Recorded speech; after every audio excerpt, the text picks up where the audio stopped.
Alors, nous arrivons à la leçon 12 qui a pour titre « Quelqu'un à qui parler ». Pour la plupart des jeunes, les parents restent la référence, le conseil par excellence. Mais des tensions familiales peuvent briser cette relation et ils ont besoin d'un conseiller chrétien adulte avec qui parler et surtout qui sait les écouter. Nous avons parlé d'écoute active dans une leçon précédente. C'est encore plus vrai. Car chacun a besoin de quelqu'un à qui parler. Et pour les ados, qui ont l'âge où on se cherche, les amis sont importants. D'ailleurs, c'est un âge où on peut lier des amitiés qui peuvent durer toute une vie. 2 de mes meilleurs amis, eh bien, je les connais, j'ai appris à les connaître en étant ado. Et nous sommes restés amis jusqu'à présent. Aussi, les ados doivent savoir que leurs parents ont quelque chose de plus néanmoins que leurs amis, même si l'amitié est importante. Leurs parents ont l'expérience en plus. Et il est important pour eux de trouver un adulte digne de confiance qui pourra leur prodiguer des conseils sages et des conseils avisés. Mais justement, la question est comment choisir cette personne? Comment choisir quelqu'un à qui parler? Comment savoir quels sont les gens à qui se confier? Eh bien, animateur, ça peut être vous, justement. Et ces questions sont importantes parce qu'il peut arriver que un des jeunes dont vous avez la responsabilité vienne vous confier quelque chose d'important, un problème grave. Surtout, ne pensez pas que vous pouvez tout régler tout seul. La parole de Dieu nous demande d'être sage, de manifester de la sagesse dans le choix des personnes à qui nous nous confions. C'est vrai que l'idéal serait le parent, mais ce n'est pas toujours vrai.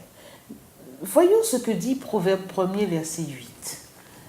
Je vous invite à lire avec moi.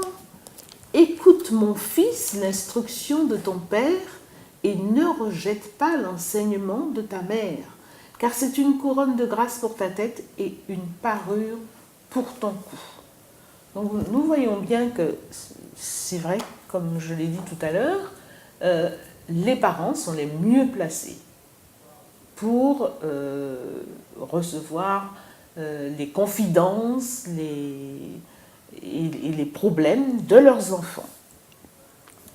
Si ce n'est pas le cas, l'idéal serait un autre membre de la famille, sinon un adulte chrétien de préférence, sage, digne de confiance, prêt à écouter sans juger, et surtout un adulte qui est capable de prier avec eux et de les encourager en donnant de bons conseils. Rappelez-vous que les adultes ont quand même quelque chose de plus que les jeunes, que les adolescents, et ça, il faudra le leur rappeler, c'est qu'ils ont l'expérience, ils ont certainement vécu les mêmes situations et seront certainement à même de les aider. C'est très important, car quelquefois les jeunes, sans que nous le sachions, peuvent vivre des situations tout à fait insoutenables et ils ont besoin d'un conseil. Que pouvez-vous rajouter à cela? Vous avez peut-être vécu ou entendu une expérience, un témoignage? Disons qu'effectivement, dans ce que tu dis, la chose qui m'interpelle, c'est que c'est l'expérience. Alors, effectivement, on dit que les personnes plus âgées ont de l'expérience parce qu'ils sont passés par les mêmes choses et les mêmes moments de leur vie que les jeunes. Mais il y a aussi Jésus qui nous dit qu'il est passé par les expériences par lesquelles nous sommes passés. Et donc, finalement, eh bien, on doit regarder à lui on doit lui soumettre nos difficultés parce qu'il les comprend, parce qu'il sait nous écouter.